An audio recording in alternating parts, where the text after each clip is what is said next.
मैं हूं सौरभ त्रिपाठी। आप देख रहे हैं India news Uttar Pradesh Uttarakhand bulletin. शुरुआत बड़ी खबर से करते हैं। लखनऊ से बड़ी खबर, कांग्रेस की केंद्रीय चुनाव समिति की बैठक। आज लोकसभा चुनाव में सीटों को लेकर मंथन चर्चा। 130 से 150 सीटों पर उम्मीदवार तय किए जा सकते हैं। शाम 6 बजे कांग्रेस मुख्यालय में बैठक का आयोजन। अलग अलग प्रदेशों की सीटों को लेकर चर्चा होगी। तो बड़ी जानकारी।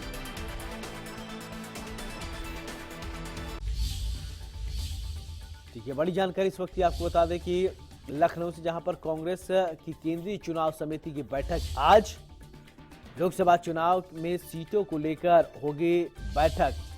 तो कहा जा रहा है, सूत्रों के हवाले से खबर, 130 से 150 सीटों पर उम्मीदवारों के नाम पर मुहर लगाई जा सकती है। शाम 6 बजे कांग्रेस मुख्यालय में बैठक का आयोजन किया जाएगा।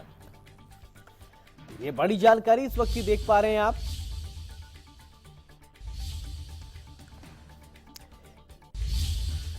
इसी खबर पर ज्यादा जानकारी के साथ लखनऊ से मेरे सहयोगी रवि कुमार जुड़ रहे हैं। रवि, कांग्रेस के खेमे में भी चिंतन मंथन का दौर। शाम 6 बजे कांग्रेस बैठक करने जा रही है और ये कहा जा रहा है कि लगभग 130 से 150 उम्मीदवारों की लिस्ट जारी हो सकती है। नामों पर मंथन होगा। अपडेट क्या है आपके पास?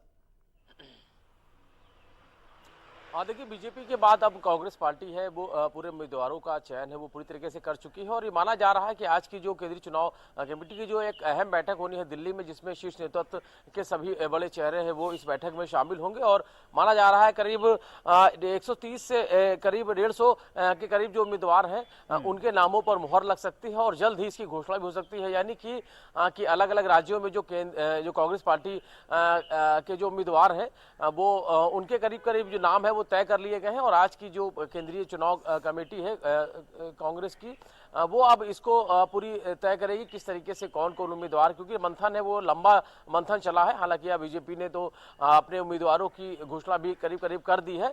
अब कुछ ही जो सीटों का जो प्रत्याशियों के नामों का ऐलान करना बाकी है, लेकिन कांग्रेस ने अभी तक नहीं किया है। और जिस तरीके से चर्चाएं थी, अगर उत्तर प्रदेश की बात करें तो राहुल गांधी और प्रियंका गांधी को लेकर जिस तरह चर्चाएं थी कि राहुल गांधी अमेठी से और वायनाड से फिर से चुनाव लड़ेंगे और उसके अलावा जो प्रियंका गांधी है वो रायबरेली चुनाव लड़ सकती है। फिलहाल इस पर औपचारिक रूप से जो मोहर है वो कांग्रेस पार्टी की तरफ से लगाई जाएगी। और जब ये पूरी औपचारिक रूप से जब पूरा प्रत्याशियों का ऐलान होगा, यानी कह सकते हैं कि कांग्रेस पार्टी की एक अहम बैठक है चुनाव समिति की। और आज इस बैठक में उन उम्मीदवारों पर मोहर लग सकती है। 130 से करीब 150 ऐसे नाम होंगे जिन पर कहीं ना कहीं जो मंथन है वो पूरा हो चुका है और जल्द ही इसकी घोषणा हो सकती है, क्योंकि चुनाव की कभी भी तारीख को घोषणा वो हो सकती है।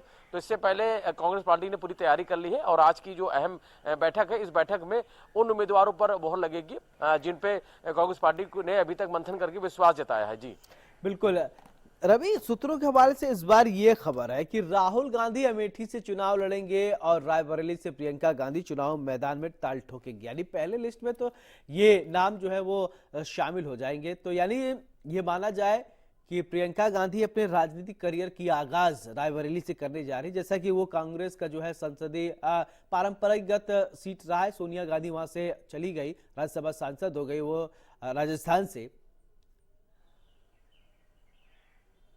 देखिए, अगर हम बात करें रायबरेली की बात करें, अमेठी की बात करें, तो कांग्रेस पार्टी का गढ़ रहा है। और जिस तरीके से पिछली बार की चुनाव की बात करें तो पिछली बार राहुल गांधी को हार मिली थी, लेकिन जो रायबरेली की सीट है वहां से सोनिया गांधी लड़ी थी, वो जीत भी गई थी। तो अगर उत्तर प्रदेश की बात करें तो वो एक अहम सीट शुरुआत से ही रही है और जिसपे नजर थी। लेकिन अमेठी की सीट जाने के बाद से कहीं कांग्रेस पार्टी के लोगों में कहीं मनोबल पे काफी इसका असर हुआ था। और लेकिन इस बार की चीजें थोड़ी सी बदली हुई है। इस बार इंडिया गठबंधन के साथ में है और सबसे बड़ी बात यह है कि समाजवादी पार्टी, जो कि उत्तर प्रदेश की सबसे बड़ी वर्तमान में बड़ी पार्टी है, उसके साथ में कांग्रेस पार्टी का गठबंधन है। हालांकि कांग्रेस पार्टी जरूर 17 सीटों पर जरूर लोकसभा चुनाव के लिए उत्तर प्रदेश में चुनाव लड़ने जा रही है। समाजवादी पार्टी के साथ जो गठबंधन में जो सीटें तय हुई हैं, लेकिन अब जिस तरीके से चर्चाएं हैं कि वो लगातार मांग भी हो रही थी कि प्रियंका गांधी है वो बनारस से लड़ सकती हैं या रायबरेली से, ये चर्चा जरूर थी। और हमारे साथ आगे भी आपसे अपडेट लेंगे।